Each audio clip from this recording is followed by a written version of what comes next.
Salah satu pelajaran hidup yang cukup pahit, yaitu kalian bakal kehilangan orang yang kalian kenal saat ini. Entah orang itu meninggal dunia, atau orang itu berubah menjadi orang lain yang kalian nggak kenal lagi. Kalau ngobrol soal orang yang berubah, ya itu sudah menjadi bagian dari hidup.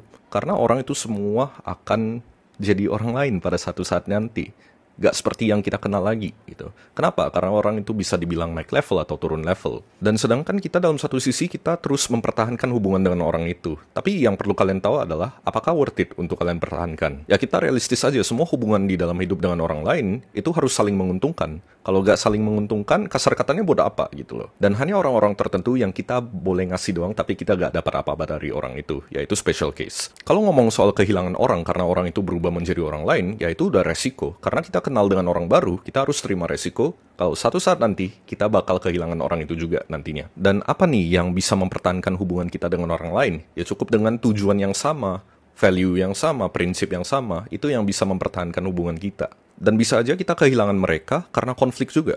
Konflik dalam arti perbedaan prinsip, perbedaan value, perbedaan pendapat yang udah gak bisa dinegosiasi lagi, ya atau bahkan seperti tadi yang gue ngomong, lu gak dapat keuntungan dari orang itu lagi. Memang gak enak kalau lu kehilangan orang, tapi semakin sering lu kehilangan orang karena orang itu berubah, ya semakin lu sadar, kira-kira gue butuh orang seperti apa, dan kira-kira gue harus menghindari orang seperti apa. Ya bisa dibilang kalian paham red flag-nya apa, green flag-nya apa. Dan ketika nantinya kalian masuk ke lingkungan baru, mau kenalan dengan orang baru, kalian udah tahu kira-kira red flag sama green flag-nya apa aja.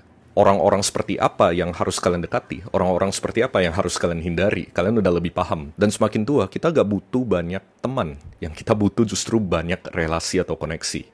Kita tidak butuh banyak-banyak teman, yang penting teman-teman itu bisa ngedukung kita untuk terus berkembang ke depannya. Kalau ambil kutipan dari Stoicism, dibilangnya kalau kita gak ada perubahan, kita gimana bisa berkembang, kita gimana harus bertumbuh, gimana kita bisa menghadapi masalah nantinya, dan bahkan gimana kita bisa membangun hubungan yang baru, membangun motivasi kita untuk berkembang. Jadi bisa dibilang, gak mungkin kita gak berubah. Karena itu dibutuhkan untuk pembentukan hal baru nantinya. Gimana kita mengantisipasi orang yang bakal menghilang dari hidup kita? Ya, kita harus tahu kalau nggak ada yang selamanya. Itu semua hanya sementara. Nah, dari sana ambil aja sebagai tanda untuk kamu memasuki tahap baru di dalam hidup. Lu udah harus meninggalkan orang-orang seperti itu, atau orang itu emang udah memasuki tahap hidup yang baru, jadi udah berbeda. Dari sana lu petik aja pelajaran, kira-kira apa nih yang gua harus cari lagi di hubungan yang selanjutnya nantinya. Dan lu juga bakal tahu kira-kira lu suka sifat dari orang itu yang seperti apa, lu gak sukanya seperti apa. Jadi ya gak apa-apa, itu sudah menjadi bagian dari proses dan nikmati aja prosesnya. Semoga ini bisa jadi reminder buat teman-teman.